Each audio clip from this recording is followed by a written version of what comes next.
ஐயா தான் சாமிக்கன் ஐயாவோட தம்பி ராசாக்கன். வணக்கம்மா.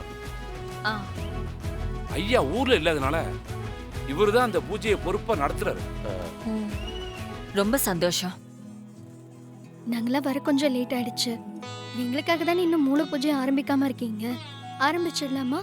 அதுக்கு இன்னொரு முக்கியமான ஆள் வர வேண்டிய இருக்குமா. ம், ஊர் எல்லைக்கு வந்துட்டாங்க, இப்ப வந்துருவாங்க. ம். ம்.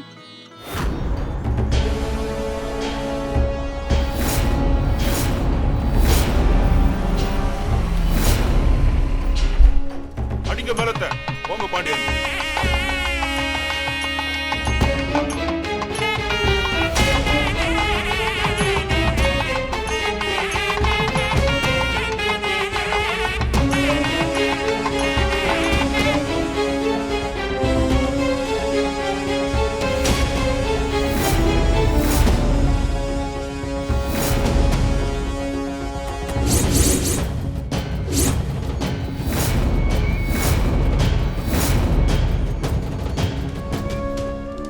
சண்டை சச்சரவு ஆரம்பிக்கணும்னு பார்த்தா எதுவும் நடக்காது போல இருக்கே. இப்பதானம்மா வந்திருக்காங்க, கொஞ்சம் பொறு. ஆத்தி, நான் மனசுல நினைச்சது உனக்கு கேட்டுச்சா?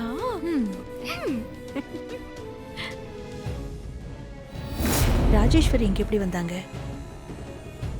இந்த கோவிலுக்கும் இவங்களுக்கும் என்ன சம்பந்தம்? வானதிக்கும் இந்த கோயிலுக்கும் சம்பந்தம் இருக்குமா, அதனாலதான் மாமியாரும் வந்திருக்காங்க. விழாவை சிறப்பிக்க வந்திருக்கும் அனைவரையும் விழா குழுவினர் சார்பாக வருக வருக என்று வரவேற்கிறேன்.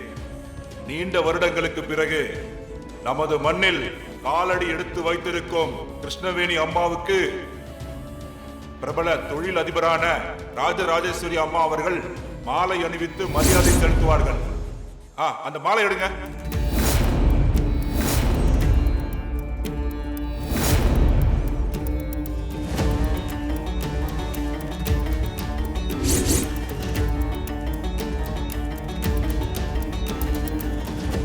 ரொம்ப நல்லா இருக்கு. இப்ப ஆரம்பிக்க போது பாரு. இந்தாங்கம்மா, இந்த மாலை எடுங்கம்மா, எடுத்து அம்மாவுக்கு போட்டு விடுங்க.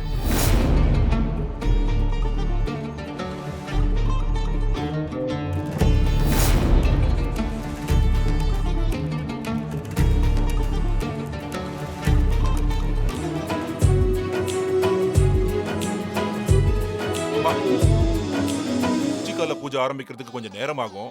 அது வரைக்கும் நீங்க நம்ம பண்ண வீட்டுல போய் ஓய்வு எடுத்துக்கங்கம்மா. பரவாயில்லங்க. இத்தனை வருஷம் கழிச்சு இங்க வந்ததுக்கு இந்த தெய்வத்தோட சன்னதியிலேயே கொஞ்ச நேரம் இருக்கிறது மனசுக்கு ஒரு ஆறுதலா இருக்கு. அதனால நான் இங்கேயே இருந்துக்கிறேன்.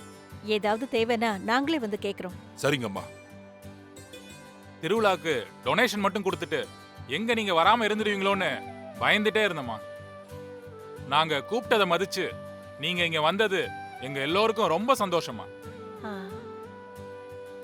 ஊர்ல திருவிழா தேரோட்டம்னு நடத்துறதுக்கான நோக்கமே அன்னைக்கு ஒரு நாளாவது சொந்த பந்தம் சாதி சனம்னு ஊர்ல இருக்கிற அத்தனை தலைக்கட்டும் ஒன்னா ஒத்துமையா சேர்ந்து நிக்கணும்னு தான்.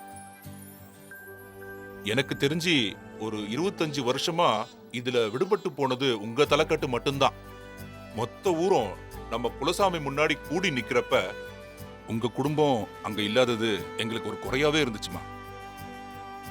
ஆனா அந்த குறையையும் இன்னைக்கு நீங்க வந்து தீர்த்து வச்சிட்டீங்கம்மா. உன் புருஷன குழந்தைய இறந்ததுக்கு அப்புறம் இந்த மண்ணையும் மிதிக்காம நம்ம சாமியையும் பார்க்க வராம இத்தனை வருஷமா இவ்ளோ வைராகியத்தோட இருந்துட்டியே தாயி. வருஷங்கள் போனாலும் அவ்வளோ சீக்கிரத்துல மறக்கக்கூடிய விஷயமா இது? உங்களுக்கு நடந்த கொடுமையெல்லாம் இப்ப நினைச்சா கூட மனசெல்லாம் பதறுதுமா.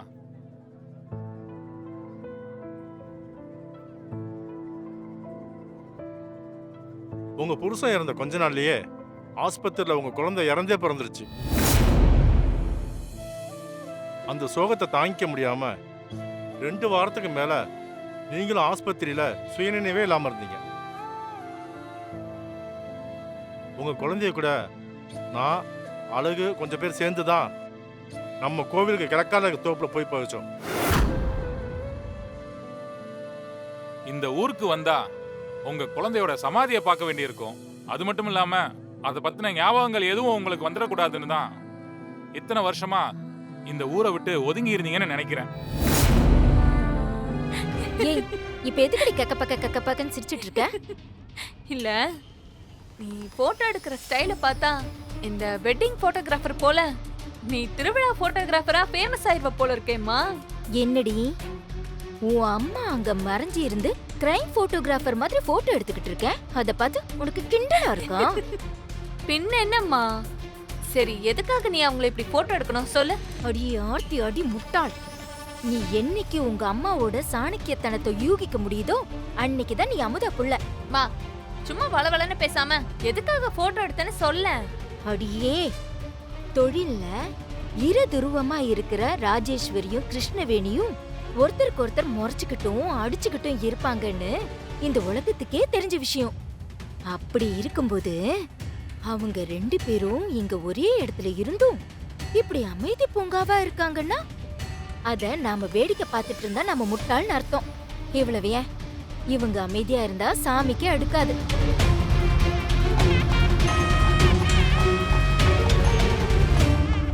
ஏய் இவ ஒருத்தி உனக்கு ஞாபகம் இருக்காடி?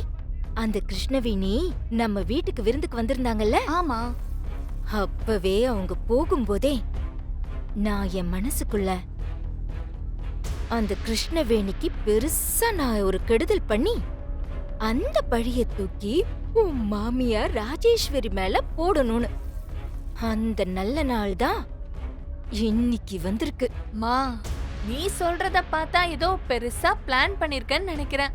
ஆமாண்டி சொல்றேன் கேட்டுக்கோ. இப்ப கிருஷ்ணவேணி போட்டோ எடுத்தேன்ல, ஆமா. அந்த போட்டோவை எனக்கு வேண்டிய ரவுடிங்க கிட்ட அனுப்பி வைப்பேன். அவங்க கிட்ட இந்த கிருஷ்ணவேணி அம்மாவை சத்தம் இல்லாம கொன்னுடுங்கன்னு சொல்லுவேன். அவங்களும் அதே மாதிரி செஞ்சிருவாங்களா? அதுக்கப்புறம் கிருஷ்ணவேணிய கொல்ல சொன்னது ராஜராஜேஸ்வரி தான்னு அந்த ரவுடிங்களை வச்சு போலீஸ் கிட்ட வாக்குமூலம் கொடுக்க சொல்லுவேன். அவங்க அப்படி வாக்குமூலம் கொடுத்துட்டாங்கன்னா போலீஸ்காரங்க நம்ம ராஜராஜேஸ்வரிக்கு புழ ஜெயிலா இல்ல வேலூர் ஜெயிலான்னு முடிவு பண்ணட்டுமே. ஆர்த்தி இதோட கிளைமேக்ஸ் என்ன தெரியுமா? அடுத்த ராஜராஜேஸ்வரியா அந்த வீட்டோட எல்லா பொறுப்பும் நீ தான் பாத்துக்க போற.